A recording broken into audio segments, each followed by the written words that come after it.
வணக்கம், நான் doctor J Vignesh Shankar. நான் ஒரு சைக்காலஜிஸ்ட். நம்ம மனசுல நம்ம எல்லாருக்குமே ஒரு கேள்வி இருக்குங்க. நம்ம வாழ்க்கையில இந்த நிலையில இருக்கிறதுக்கு உண்டான காரணம் என்ன? இயற்கையா, கடவுளா, பிரபஞ்சமா, நம்மளுடைய பெற்றோர்களா, நம்மளுடைய முன்னோர்களா, இல்ல நம்மளுடைய செயல்பாடுகளா, இல்ல சமுதாய சூழலா அப்படின்னு ஒரு சிலர் இப்ப சந்தோஷமா மகிழ்ச்சியா அவங்க மனசுல நினைக்கிறது எல்லாமே நடந்திருக்கலாம். இன்னும் ஒரு சிலர் பாத்தீங்கன்னா நிறைய பிரச்சனைகள்ல, சவால்கள்ல, வியாதியில, பல போராட்டங்களுக்கு மத்தியில இருக்கலாங்க. இதுக்கெல்லாம் காரணம் என்ன? அறிவியல் ரீதியா சொல்லணும் அப்படின்னு பாத்தீங்கன்னா, ஒரு மனிதனுடைய எண்ணங்கள், அவனுடைய உணர்வுகள், அவன் பேசக்கூடிய வார்த்தைகள், அவனுடைய நம்பிக்கைகள், அவனுடைய பிரார்த்தனைகள் தான் அவனை வடிவமைக்குது அப்படின்னு சொல்லி நிறைய ஆராய்ச்சியாளர்கள் சொல்றாங்க. டாக்டர் மாசுரு எமட்டோ ஜப்பான்ல ஒரு தலை சிறந்த ஒரு ஆராய்ச்சியாளர். கடந்த 2 வருஷத்துக்கு முன்னாடி அவர் இறந்துட்டார். ஆனா அவருடைய கண்டுபிடிப்புகள் உலகத்தில் இருக்கக்கூடிய விஞ்ஞானிகள், ஆராய்ச்சியாளர்களை திரும்பி பார்க்க வச்சதுங்க.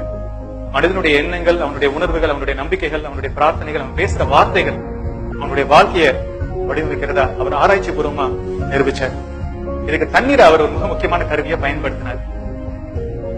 உதாரணத்துக்கு, ஒரு கண்ணாடி ஜார்ல தண்ணியை ஊத்தி ஒரு சின்ன காகிதத்துல அன்புன்ற வார்த்தையை எழுதி அதை உள்முகமா தெரியற மாதிரி ஒட்டினார்.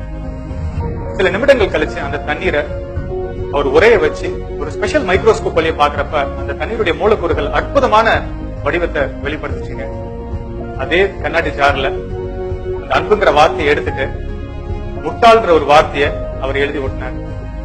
சில நிமிடங்கள் கழிச்சு அந்த தண்ணீரை உரைய வச்சு மைக்ரோஸ்கோப்ல பாக்குறப்ப அந்த தண்ணீருடைய மூலக்கூறுகள் வடிவமே இல்லாமல் ரொம்ப கோரமா இருந்திருக்கு. அதே மாதிரி தண்ணீர் கிட்ட பாசிட்டிவான வார்த்தைகளை உச்சரிக்கிறப்ப, நான் ஆரோக்கியமா இருக்கேன், நான் சந்தோஷமா இருக்கேன் அப்படின்ற வார்த்தைகளை எக்ஸ்போஸ் பண்றப்ப அந்த தண்ணீர் ரொம்ப அற்புதமான வடிவத்தை வெளிப்படுத்தினதா டாக்டர் எமோட்டோ அவர்கள் சொல்றாரு.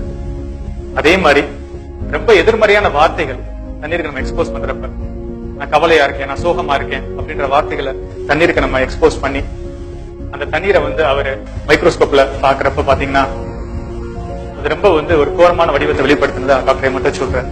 அதே மாதிரி நம்மளுடைய எண்ணங்கள், நம்மளுடைய உணர்வுகளையும் தண்ணீர்னால கிரகிக்க முடியுது. தண்ணீருக்கு மனிதனுடைய உணர்வுகளை உள்வாங்கக்கூடிய தன்மை இருக்கு.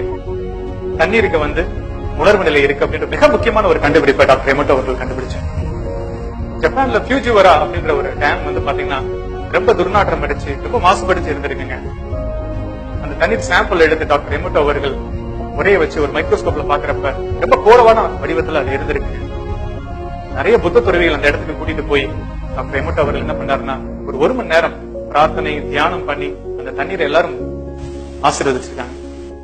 அதுக்கப்புறம் அந்த தண்ணீரை டெஸ்ட் பண்ணி பாக்குறப்ப பாத்தீங்கன்னா அந்த தண்ணீருடைய மூலக்கூறுகளை ரொம்ப அற்புதமான வடிவத்தை அது வெளிப்படுத்தினதா டாக்டர் எமோட்டோ அவர் சொல்றாரு. சில மணி நேரத்துல பெரிய மாற்றத்தை அந்த தண்ணீர் கிட்ட பார்க்க முடிஞ்சதா டாக்டர் சொல்றாரு. தண்ணீருடைய துர்நாற்றங்கள் போயிருக்கு, தண்ணீருடைய நிறம் மாறின